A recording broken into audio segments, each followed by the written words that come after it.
Gabón, buenas noches, señoras, señores. Tiempo de elecciones ahora en Tele7, tiempo de entrevista. Hoy recibimos la visita de la mujer que tiene más poder en la historia del PNV. Ella es Itxas Atutxa, es la presidenta del Bizkai Buru Batzar. Gabón, buenas noches. Gabón, buenas noches. ¿No te ha gustado esto de...? Hacía tiempo que no lo oía. Sí, lo oí mucho cuando llegué al cargo hace 3 años y medio, pero bueno, es muy típico casi de los hombres, ¿no? El que hablen de cuánto poder tienen unos y otros. Creo que las mujeres solemos hablar más de responsabilidad que de poder, pero sí, me ha hecho gracia porque hacía tiempo que no lo oía. Bueno, pues aún así hay que recordarlo de vez en cuando, ¿eh? De acuerdo. Bueno, participas directamente en la campaña, sí, aunque no vas en condición, digamos, de candidata para salir. Bueno, voy de número 25, 25ª en la lista. Cerramos la lista por Vizcaya, lo hago yo, por Araba el presidente del Araba Buru Batzar, y en Guipúzcoa varía porque Joseba Egibar encabeza la lista, es nuestro portavoz en el Parlamento y la encabeza. Pero de alguna forma, tanto el presidente Alavés, Suso, como yo, hemos querido también mostrar nuestro apoyo a la candidatura, bueno, en ese puesto final de cierre de candidatura, ¿no? Que en cualquier caso el compromiso hubiera sido el mismo, pero sí queríamos implicarnos de alguna forma más especial. Pero en definitiva que no vas a estar, digamos, en el Parlamento, no es la separación de cargos internos de partido con cargos públicos, ¿no? Que seguís manteniendo. El Parlamento en cualquier caso ha sido un lugar en el que el presidente del Bizkai Buru Batzar sí ha estado en otras legislaturas. Lo estuvo Andoni Ortúzar hasta que fue elegido presidente del Euskadi Buru Batzar. Tiene cierto sentido también, la verdad es que ahora se ha decidido así, además nosotros hacemos un largo proceso también de las bases y tal, pero tiene cierto sentido porque en el Parlamento se dan gran parte de las relaciones políticas también del país, o sea que es un sitio bueno para eso, ¿no? Y nosotros que intentamos siempre potenciar la relación, el acuerdo, y para eso hay que encontrarse y hay que coincidir, ¿no? Aunque sea físicamente, muchas veces incluso es difícil. Por lo tanto, yo creo que era una buena práctica, pero ahora también, pues por cómo nos organizamos incluso internamente, cómo dividimos trabajo y tal, bueno, yo creo que nos viene mejor, y ha sido una gran decisión por parte de la afiliación también, pero nos viene mejor en este momento dedicarnos a nuestras ejecutivas. ¿Has participado activamente en la elaboración del programa electoral? 232 páginas. Sí, además había una especie de intento de esfuerzo de reducirlo, por lo menos en volumen, pero quien conozca al Lehendakari Urkullu sabe que es muy difícil reducir algo con él, no porque además simplemente escriba y escriba o tenga... Es porque es que hay mucho contenido y si queremos que aparezcan, nosotros estamos hablando de que es la campaña, perdón, de las ideas, ¿no? Y hemos podido plasmarlas.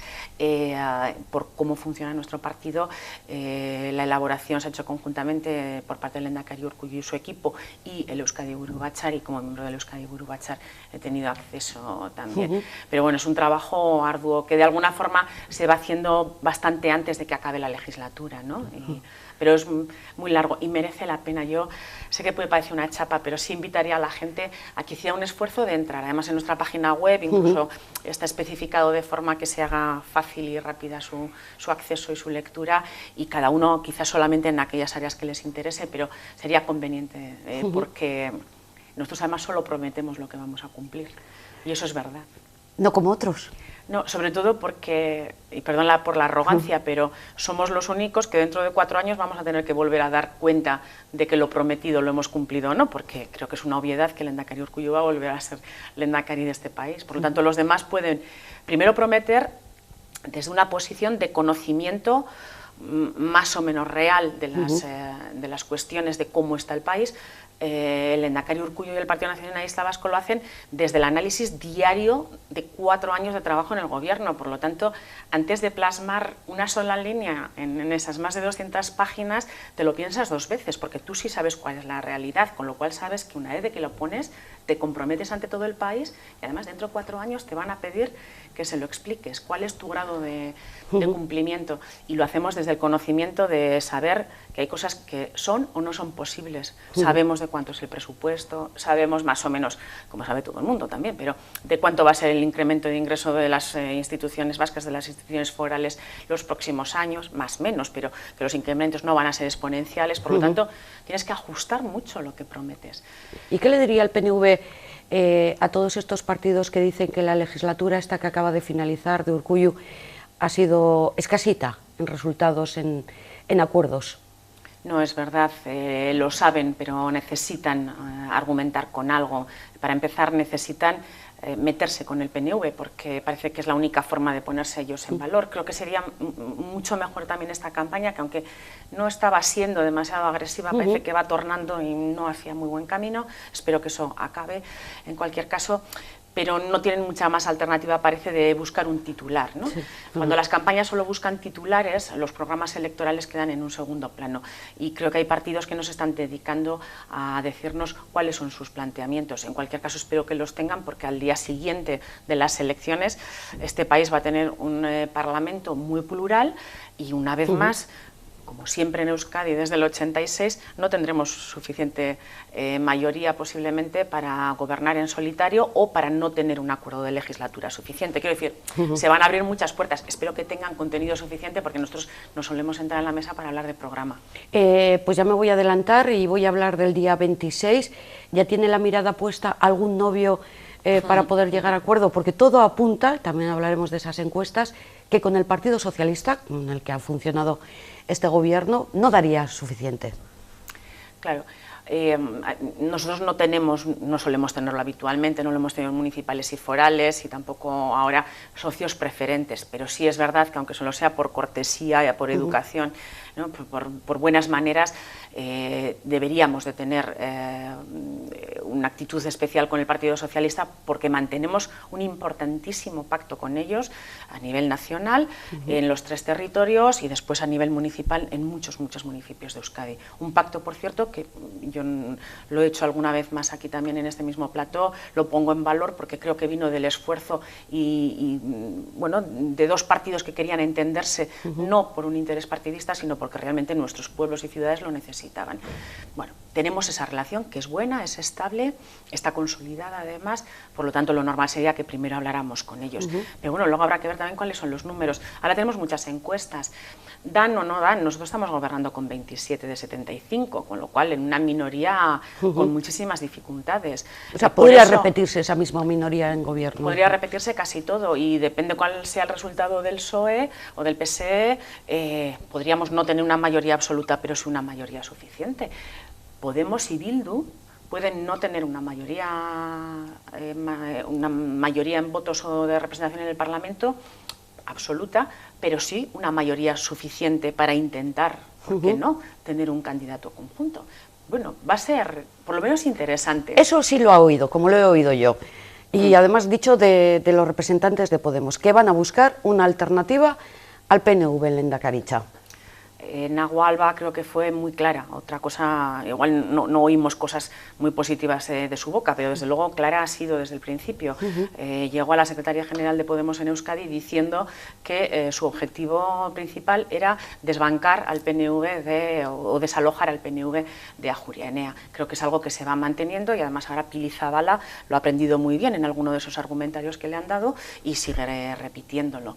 Bueno, para desalojar al PNV de Ajuria Enea hay 2 opciones. Una, que es dar el sorpaso, que parece por todas las encuestas, y coinciden bastante. Además, hoy hemos visto el sociómetro, el CIS viene marcando lo mismo, y la encuesta de ITV Focus también lo marcaba. Parece que es difícil que ese primer nivel de votos, o ese sorpaso que en general sí tuvo Podemos en Euskadi, se vuelva a dar en las autonómicas. Y la otra fórmula, que es la que ya nos brindaron en este país el PSOE y el PP, es el de, aún no siendo el partido más mayoritario, conseguir una mayoría suficiente para que no estemos nosotros en el Parlamento, que evidentemente seremos la primera fuerza ese día. Una legislatura que no llegó a culminarse siquiera, la de Patxi López como lehendakari. Sí, es una pena que estos días Idoia Mendia no nos recuerde eso, o el por qué no pudieron acabar la legislatura, porque permanentemente oímos que el Partido Socialista, pero sobre todo Idoia Mendia, la candidata al lehendakari, hace esa referencia de ese anhelo que la sociedad vasca siente sobre las cosas que consiguió el gobierno del lehendakari López, ¿no? Bueno, yo no he hablado con nadie en este país que anhele nada de aquellos 3 años y medio. A lo mejor ellos en su familia lo tienen, en su círculo de amistades y de partido más cercano.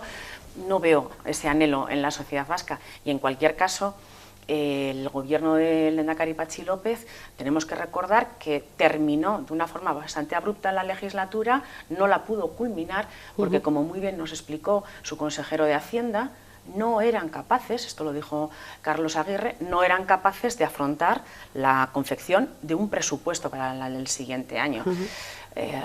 Bueno, los ingresos cuando llegó el lehendakari Urkullu seguían siendo los mismos con los que Carlos Aguirre y el lehendakari Patxi López no fueron capaces de hacer un presupuesto.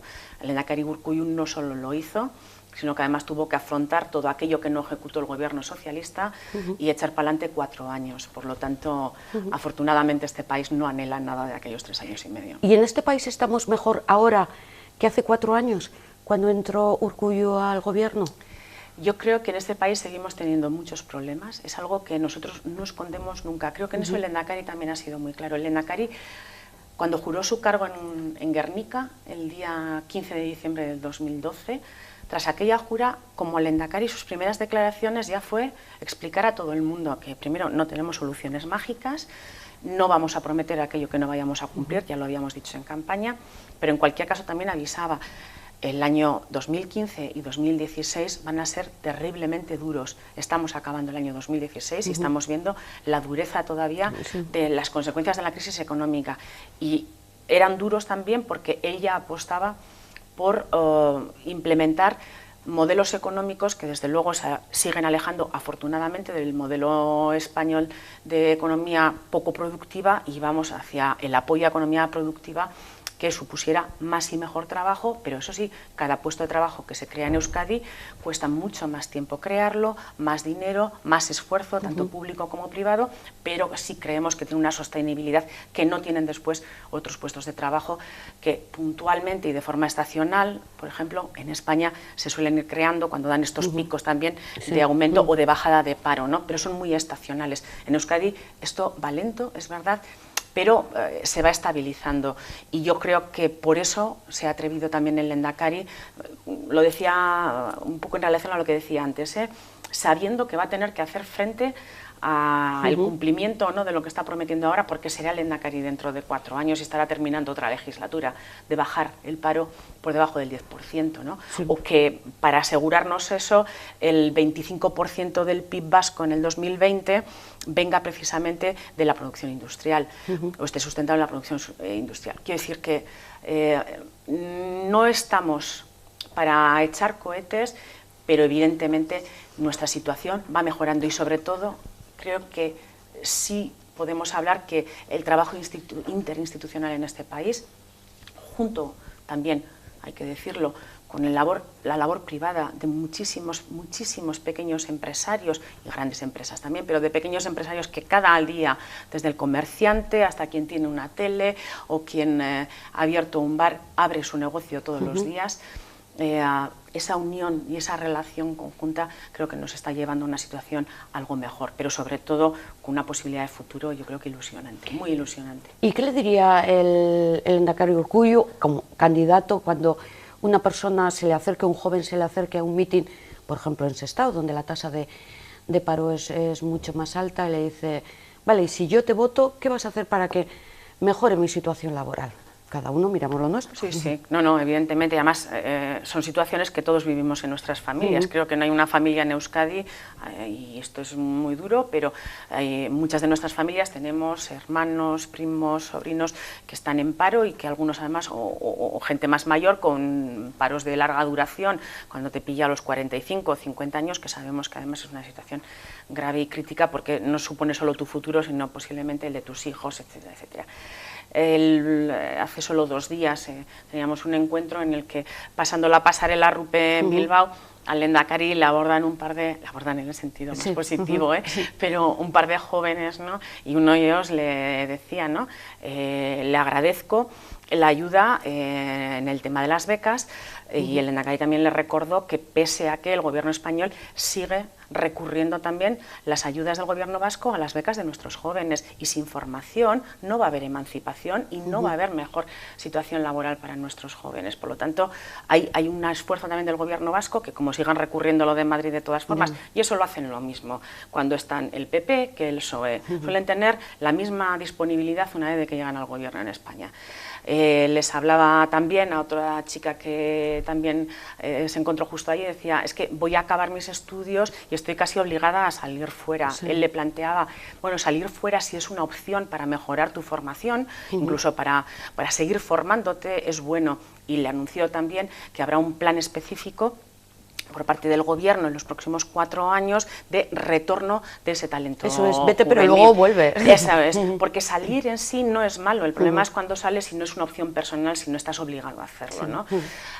Había otro problema también que le planteaban y que además esto es muy recurrente, nuestros jóvenes, bueno, pues con economías tan justitas, con sueldos tan bajos como hay ahora y con esa precariedad también en los contratos, que creo que es uno de los objetivos, Elena, que está diciendo estos días, más y mejor trabajo también. Tenemos que ir a trabajo de calidad, no podemos tener a chicos y chicas cobrando sueldos que no llegan siquiera para poder emanciparse, incluso de forma compartida.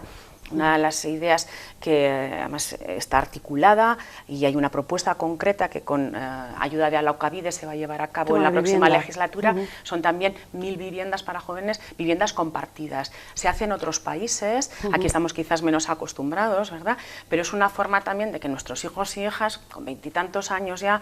Que bueno, se vayan de casa ya. Sí, bueno, en realidad... que alquilen. Eso es, pero que tengan esa ilusión de poder empezar a hacer su vida, ¿no? Pero que la puedan hacer cuando tienen esa edad que biológicamente a todos nos ha llegado alguna vez. Bueno, hay que darles esa oportunidad y creo que este programa de Alokabide les va a ayudar realmente mucho. Y luego hay que adaptar algunas cosas que ya están con esa mirada específica a los jóvenes. En Euskadi funcionan muy bien los planes comarcales y locales de empleo, por ejemplo. El Lehendakari ya presenta la propuesta concreta, ordenada y estructurada para que el 30% de esos planes estructurales, comarcales y locales estén dirigidos específicamente para jóvenes, que junto con otra cosa que yo invito a todo el empresariado vasco a que de verdad vea que es una herramienta muy útil, que es la de Lehen Aukera, ese primer contrato a jóvenes que las empresas reciben una ayuda por parte del gobierno para que se animen a hacerlo. ¿Cómo les vamos a pedir experiencia laboral a nuestros jóvenes si nunca les damos la primera oportunidad? Alguien les tiene que contratar por primera vez, alguien nos contrató a nosotras por primera vez, ¿no? Yo tenía 20 años cuando empecé a trabajar, alguien nos dio esa primera oportunidad y no lo sabíamos todo, afortunadamente crecemos, tenemos que darle esa oportunidad a nuestros jóvenes. Lehen Aukera, yo creo que el empresariado vasco tiene que volver a repasar esta fórmula que es interesantísima. Me lo apunto para hacer un debate, pero ya después de las elecciones, de estos temas laborales. Las encuestas, 26 representantes parlamentarios para el PNV, 17 para Euskal Herria Bildu, 15 serían para el Elkarrekin Podemos, 9 para el Partido Socialista y 8 para el Partido Popular. Decimos que es la encuesta de hoy. ¿Contentos? Sí. Claramente ahora mismo firmaríamos ya para terminar la campaña y recoger este número de parlamentarios el día 25.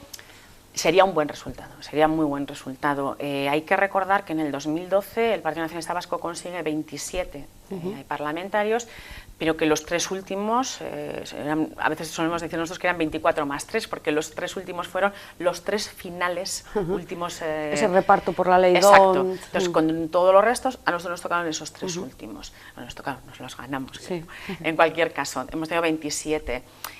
Para conseguir esos 27, renovar esos 27, teniendo en cuenta que entra otra fuerza que entra y entra con muchísima fuerza, que es Podemos, otra fuerza política, a alguien le tienen que variar sus números, evidentemente, y por lo tanto nosotros también, nosotros siempre hemos aceptado que ha habido parte de nuestro votante o de nuestro electorado que se ha ido también a un voto a Podemos, ¿no? O sea que entre todos había que repartir.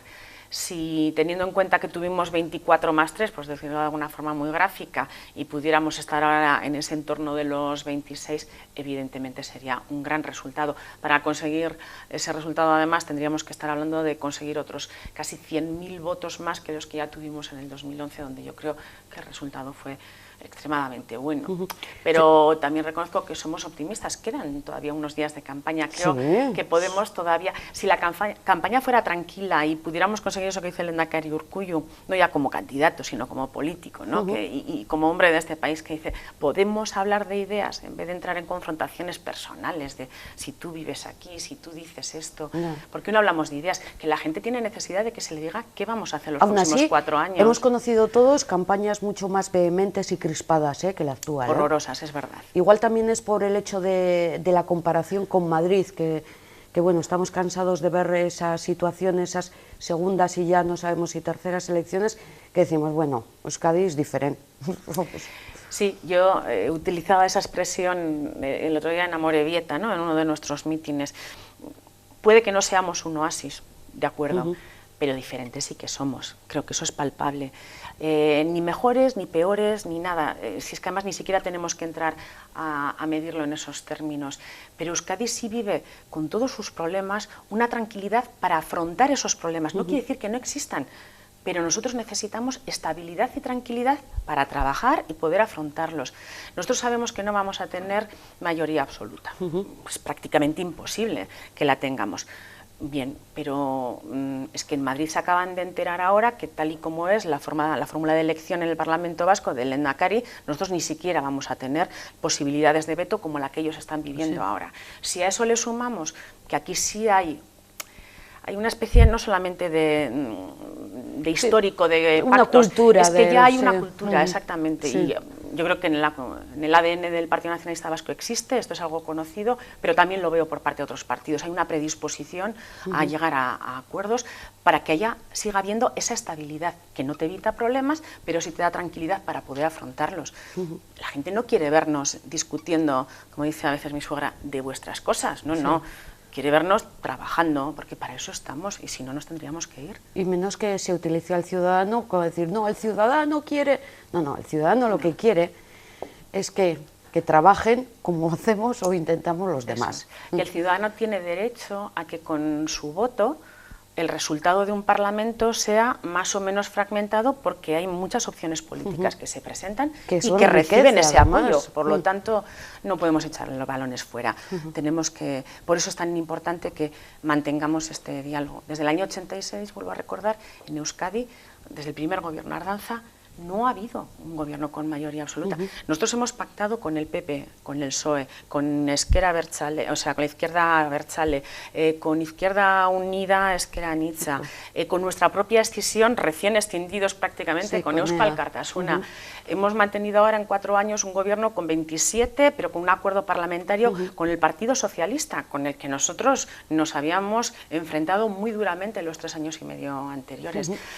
En este país, desde el 86, solo ha habido un periodo de 3 años y medio en el que en ese acuerdo, que fue del PSOE y del PP, no estuviera involucrado el Partido Nacionalista Vasco. Y si me permites, además, lo ampliaría a Madrid. También se llegó a un acuerdo para aprobar los presupuestos generales, creo que fue con Zapatero, y también con Aznar hubo negociaciones que trajeron dinero para Euskadi. Sí, además hubo una implicación muy fuerte por parte del Partido Nacionalista Vasco, directamente para la investidura.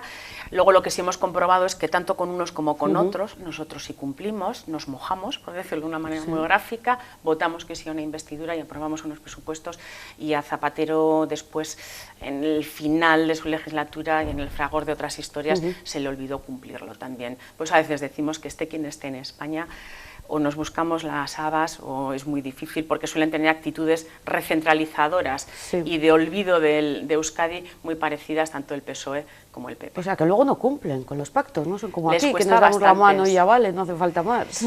Les cuesta bastante, porque no olvidemos que para ellos no terminamos de ser más que una comunidad autónoma muy chiquitina, donde tristemente ellos se juegan poco de todo lo que es su peso específico, tanto institucional, por el número de diputados y senadores que se eligen en Euskadi, como por el peso que los representantes del PP y del PSOE vascos tienen después en sus ejecutivas estatales, ¿no? Pero bueno, es la vida. Sé que no soy nada original, entonces, ¿cuál va a ser el voto del PNV con Rajoy? de cara después de las elecciones? Pues yo tampoco voy a ser muy original. Será no, igual que fue no 2 veces en su intento de investidura. No sabemos si habrá otro. Se lo dijimos claramente desde el principio en la reunión en la que asistieron nuestros representantes con Rajoy, cuando invito a todos los partidos políticos en aquella ronda. Con el PP tenemos un problema. Primero, estos 4 años finales han sido de rodillo absoluto, de una posición absolutamente recentralizadora. Estos últimos 10 meses de supuesto desgobierno no están haciendo muchas cosas. Cuando los trabajadores de ACB estuvieron en Bruselas, les tuvo que recibir nuestra eurodiputada Izaskun Bilbao. Allí no hubo un ministro Soria, que, claro, es verdad que estaba quizás más preocupado de Panamá que de Sestao, pero no estuvo siquiera asistiendo a las reuniones del Consejo Europeo, donde tenía que estar defendiendo las medidas antidumping que en Europa se estaban discutiendo. Es muy difícil que con su trayectoria, en los últimos 10 meses, siguen presentando recursos a la legislación vasca, siguen intentando enseñar el autogobierno vasco. Ni aunque prometan, es una actitud. Ni aunque prometan más transferencias y terminar con todo el desarrollo estatutario. No son palabras mías, pero el otro día nos dijo en un acto público el candidato del PP, el señor Alfonso Alonso, al Lehendakari, que ellos no están para cambiar cromos. Bueno, yo creo que este país se ha hartado de cambiar cromos. Nosotros nunca hemos negado que los votos que tuviéramos en un momento determinado en el Congreso, 5 o 7, estaban a disposición de este país y de la defensa de lo que en el Parlamento de Euskadi se decidía. No eran votos PNV, eran votos de representación de la población que nos votaba. Pero ya vemos cuál es la actitud del PP. ¿Qué defensa va a hacer el PP del Estatuto de Autonomía, de las transferencias que faltan, de esos cromos de los que habla Alfonso Alonso, cuando él como ministro ha sido capaz de recurrir cosas gravísimas? Y ahora intenta también recurrir el que el gobierno vasco haga o haya conseguido que el medicamentazo que ellos nos han metido obligatoriamente desde Madrid, incumpliendo además nuestra capacidad o restringiendo, intentando restringir nuestra capacidad también de autogobierno y de decisión sobre ese ámbito, como decía, esa ayuda que el gobierno vasco dispone ahora para todos los ciudadanos de Euskadi, también la recurren, ¿no? ¿Cómo no se va a enfadar el señor Darpón si el exministro de Sanidad español intenta ser Lehendakari de Euskadi cuando ha agredido directamente a los ciudadanos de Euskadi? Se me ocurre ahora que el ACB no tengo una postura clara. No sé si Itxaso Atutxa me puede aclarar un poco las ideas. Todos queremos que el ACB se abra en condiciones lógicas y normales, pero por otra parte lo que pide la propietaria son ayudas públicas. Entonces, ahí tenemos como un problema visto desde fuera, que no sé cuál es la solución que podría dar.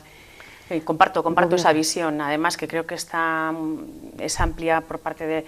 estuve en Sestao la semana pasada visitando el barrio de Cueto y estaban hablando de esto, ¿no?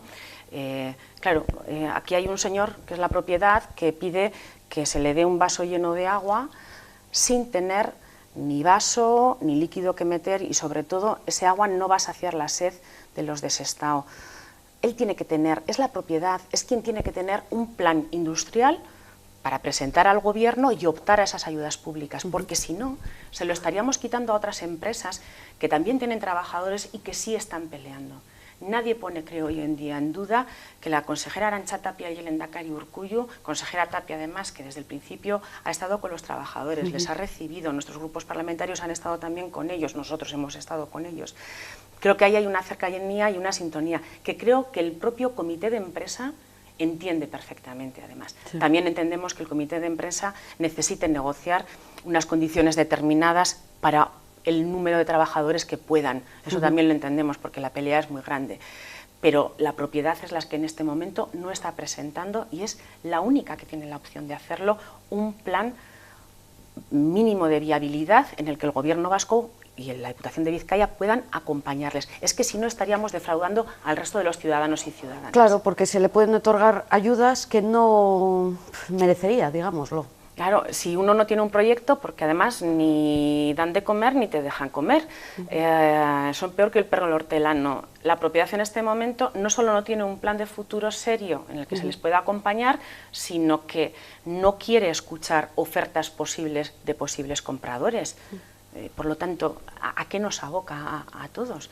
Es una desfachatez por su parte, me parece a mí, cuando han visto que hay absoluta receptividad por parte de las instituciones vascas y compromiso, porque hay un compromiso con los trabajadores y con la población en general de poder afrontar este tipo de situaciones. Se han hecho con otras empresas y han funcionado, porque el tiempo después puede llevar incluso a fallidos en algunas de las ayudas. Bueno, es que esto es algo que puede pasar. Pero sin un pero plan, con una buena intención, además. Es imposible hacerlo. ¿Qué le parece que Otegi, bueno, es una pregunta bastante obvia, ¿no?, que no le hayan dejado presentarse como candidato al Lehendakari por EH Bildu? Yo creo que nos hemos repetido muchas veces como partido, en todo el proceso de Bateragune nosotros mostramos nuestro enfado, el desagrado que eso estaba suponiendo, la injerencia que nos parecía se había hecho sobre la vida política normalizada y sobre el intento de normalización incluso de la propia vida política, por decirlo de otra manera. Pero bueno, pasó lo que pasó. Después de 6 años, creo que injustamente en la cárcel, creo que el señor Otegi debería tener la posibilidad, o la izquierda abertzale debería tener la posibilidad de decidir libremente quién es o no su candidato. Dicho eso, también creo que la izquierda abertzale, Sortu concretamente, sabía claramente, por más que Íñigo Iruín y otros ilustres abogados ahora nos intenten dar una explicación, que lo que está sucediendo o lo que ha sucedido era una de las opciones, era una de las posibilidades. Por lo tanto, contaban con que esto pudiera ocurrir, sabían que su candidato podía no ser candidato. Pero es un perfil que da votos. Pero no sé si da más votos porque sea el candidato o no. Yo creo, y esto es una apreciación muy personal, que la izquierda abertzale suponía que el fenómeno Otegi, después de su salida de la cárcel, iba a, creo que 2 cosas, ¿no? Iba por un lado a unir y a fortalecer el partido, porque ya son partidos, Sortu, ¿no?, la parte interna de la izquierda abertzale, y por otra parte que iba a ser una especie de revulsivo en la sociedad, pues recordando a ese mito que además injustamente había estado en la cárcel 6 años, ¿no? Y creo que no sé lo que ha sucedido a nivel interno, no sé cómo está funcionando, pero desde luego a nivel de sociedad, bueno, pues entre que las generaciones más jóvenes ya ni siquiera tienen esa referencia y que para los que era una referencia no ha supuesto ningún revulsivo para nada, nos cuentan todos los días que ha ilusionado a la sociedad. Es como cuando un presentador tiene que recordar posiblemente todo el rato, ¿no?, que bien nos lo estamos pasando. Bueno, si el público no lo ve, y las percepciones suelen ser muy reales. Qué bien nos lo estamos pasando. Claro, en cualquier caso, sí que es evidente que ha habido un acercamiento que antes no existía de PNV y H. Bildu. Bueno, en votaciones en el Parlamento, en Eudel, en sacar cuestiones adelante. Estos últimos años, además lo hemos hecho público tanto Sortu como nosotros, ha habido muchas reuniones, muchos encuentros de las 2 ejecutivas tratando diferentes temas. Ha habido una relación bastante normalizada. Por lo tanto, era también normal que si Bildu y Sortu, dentro de Bildu también, entraban en esta vida institucional más normalizada, llegáramos a acuerdos. Yo creo que el acuerdo de Eudel ha sido fundamental, es importantísimo para nuestros ayuntamientos, y eso unido a la ley municipal, de la que, por cierto, los socialistas no tenían que haberse salido en el último momento porque estaban prácticamente de acuerdo, ¿no?, con ello, y está aprobada.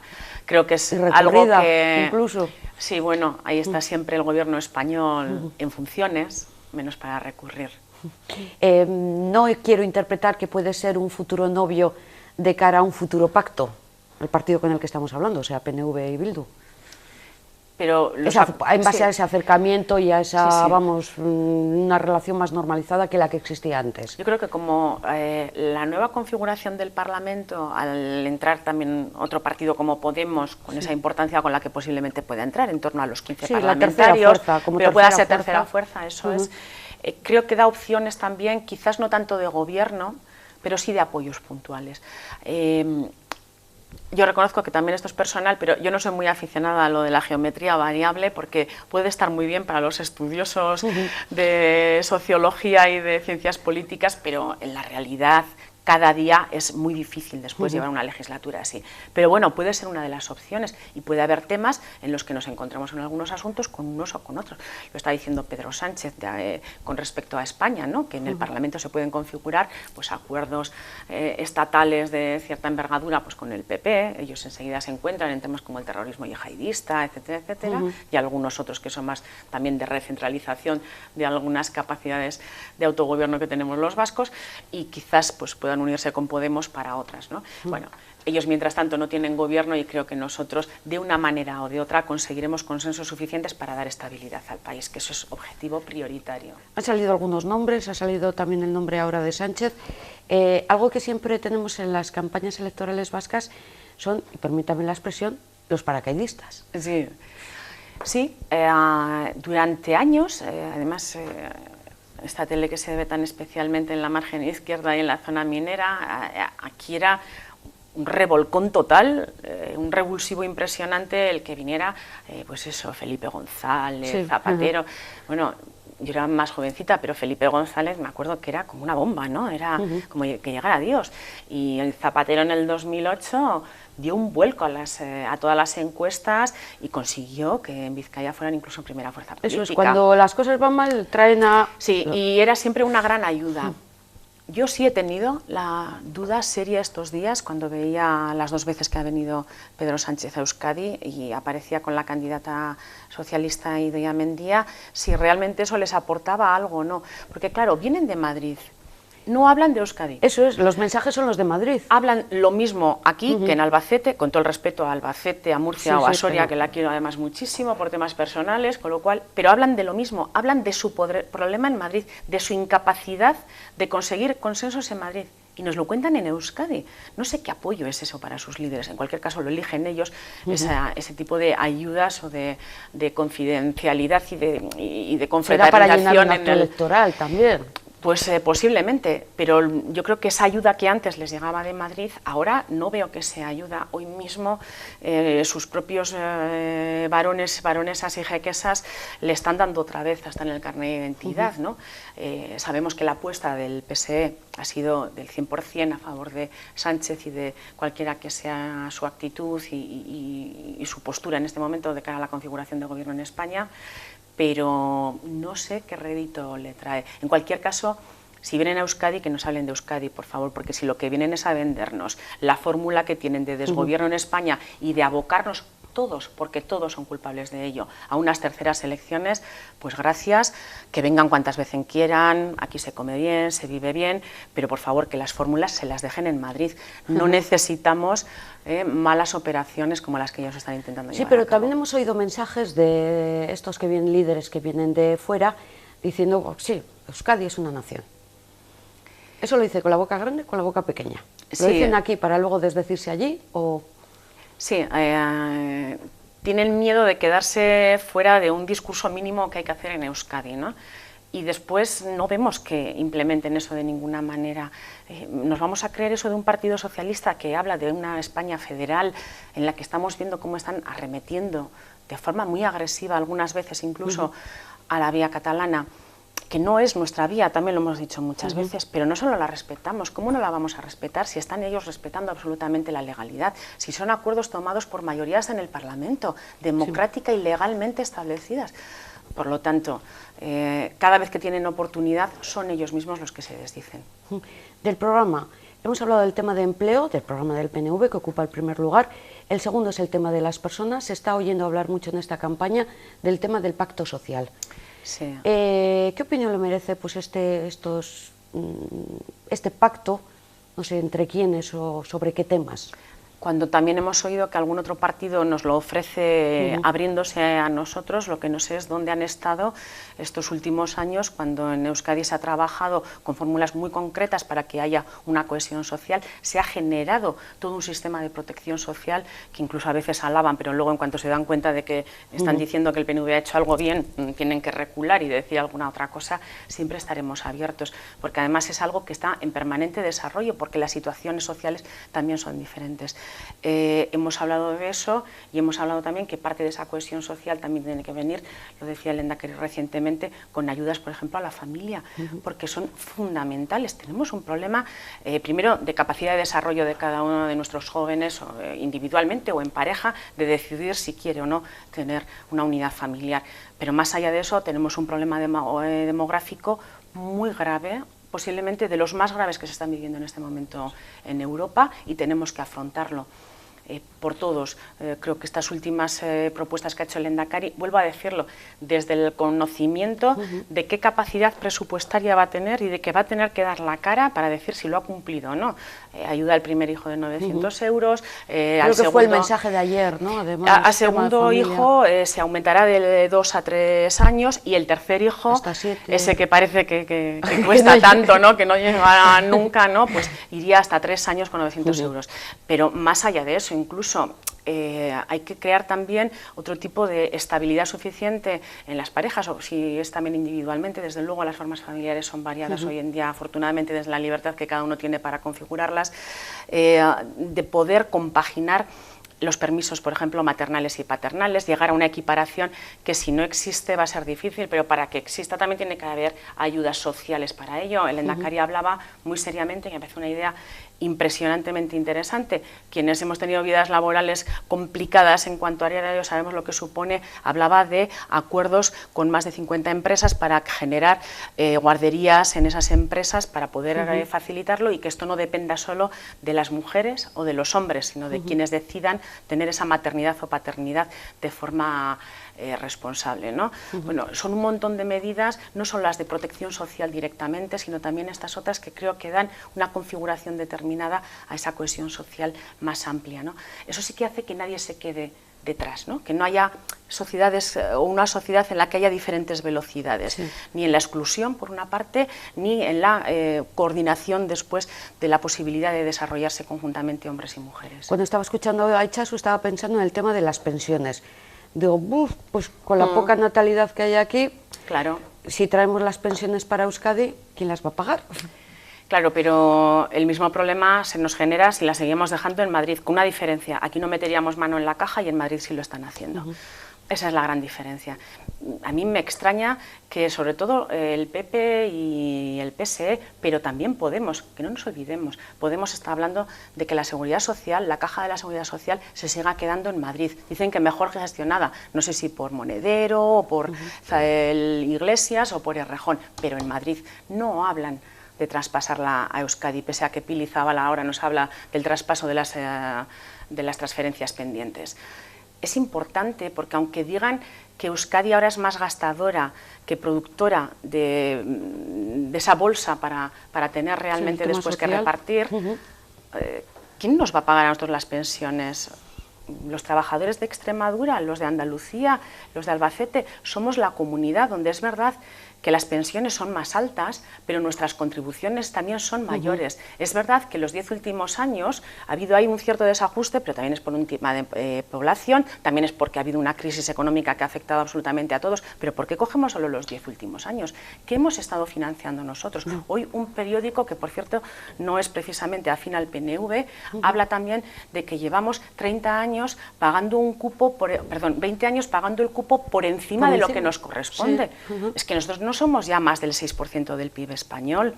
Por lo tanto, como hacemos con el concierto económico, que nos dejen a nosotros. Esto es como en las familias. Tú tienes que gastar en la medida en la que, o puedes gastar en la medida y endeudarte de lo que ganas, porque si no, no va a venir nadie a darte nada. En Euskadi pasa lo mismo, que nos dejen ese fondo de la seguridad social. Ya lo haremos nosotros, y cuando tengamos, sabremos ahorrar para afrontar después, como hacemos con el concierto económico en todo lo demás, lo que nos suponga de gasto propio. Lo estamos haciendo en las diputaciones, en los ayuntamientos, en el gobierno vasco. Somos la comunidad menos endeudada de todo el Estado, los únicos que cumplimos junto con Navarra el techo de déficit. Claro, es que ¿cómo nos pueden seguir diciendo, primero, porque nos corresponde, y segundo, nos intentan mentir con supuestas incapacidades que vamos a tener de afrontarlo? Que nos lo dejen. Asignatura pendiente, por tanto, el tema de las pensiones, como el último de los apartados que viene en el programa electoral, que es el derecho a decidir. Sí. otro de los temas que yo creo que pueda tener un desarrollo interesante en el próximo pero no Parlamento. Prioritario. ¿O sí? Pero es que es como decir si es más importante que un país sea libre o que no tenga hambre. Nosotros nos dedicamos 24 horas al día a eso que ahora lo hemos convertido en eslogan, pero que es una razón de ser absoluta, que es más y mejor empleo en Euskadi. Eso no quiere decir que no queramos tener más autogobierno, porque si algo se ha demostrado en los últimos 35 años, que más autogobierno en Euskadi, a todos los niveles, municipal, foral, de gobierno nacional, en Euskadi supone más bienestar en Euskadi. Y por eso no somos un oasis, pero por eso sí somos diferentes al resto del Estado. Solo pedimos eso. Y luego, derecho a que este país decida libremente qué quiere ser en el futuro, cómo se siente. Ni siquiera sabemos si va a haber una mayoría o no. En el Parlamento, por ejemplo, la mayoría puede ser un poco diferente. Hasta ahora siempre nos estaban echando en cara el Partido Popular y el Partido Socialista de Euskadi que solo los nacionalistas abogábamos por el derecho a decidir. No ya tanto después por decir sí o no a una posible independencia, a una forma de Estado propia, etcétera, sino tener la posibilidad de poder decidir, quedarnos o marcharnos. Aparece Podemos, que no es precisamente nacionalista, y dice, estamos de acuerdo con el derecho a decidir, con que los pueblos tengan derecho a decidir, pero les vamos a pedir a los vascos que se queden en España. Bueno, sí, es otra opción. Sí, pero hacemos un referéndum cuando yo sepa el resultado. Pero el referéndum además lo plantearía también en España. Aún ayer a la noche le oíamos a Idoia Mendia confundir todo lo que es la legislación española y refutarle al Lehendakari si se puede o no dentro de la Constitución hacer esa consulta, ¿no? Bueno, en cualquier caso, creo que el próximo Parlamento, no solo con nacionalistas, puede tener una mayoría significativa, muy significativa, no sé si cualificada, muy significativa, a favor de ese derecho a decidir. Y después, que sean los vascos y las vascas quienes decidan. Londres lo hizo, pidiéndole a Escocia que se quedara. Escocia votó. Creo que Londres no es precisamente un gobierno rompedor ni transgresor. Lo hizo y Escocia votó. Votó una cosa y al de muy poquito tiempo... Votó quedarse. Votó quedarse y al de muy poquito tiempo, en el mismo grupo electoral, en la misma masa electoral, votó mayoritariamente nacionalista en Escocia. Por lo tanto, por lo menos que nos dejen preguntarlo. Somos suficientemente adultos y somos un país como cualquier otro que debe tener, porque lo tenemos de hecho, el derecho a poder decidir qué queremos hacer en el futuro. Bueno, pues ya para terminar, le he oído 2 veces, no somos un oasis, pero a mí lo del oasis me gusta, un oasis dentro de un desierto. Está bien, ¿no? A mí me gusta es que no sé quién lo dijo, pero bueno, está bien eso de que sea un oasis Euskadi. A mí me gusta que si es un oasis, desde luego es muy plural en su vegetación, ¿no? Y en el agua que corre por ella. Nadie nos puede echar en cara que hayamos hecho un país que no lo ha hecho solo el PNV, ni siquiera las cosas que se han conseguido. Si antes se ha hablado que desde el 86 esto lo hemos hecho en acuerdos y en pactos con otros, evidentemente todo lo bueno que ahora nosotros vemos en este país lo hemos hecho con otros y con otras. Hablamos exactamente igual de que nadie quede excluido, que no haya 2 velocidades en este país, que no haya gente que le vaya bien y a otros mal, porque entre todos y todas, para todos y todos hacemos, pero entre todos y todas hacemos. El PNV no se ha arrogado nada de lo que ha hecho en estos 35 últimos años en solitario, porque siempre lo hemos hecho en acuerdos con otros. Este país es terriblemente plural. La base del acuerdo y la negociación, ¿verdad? Sí, ahora es mucho esfuerzo. Sí.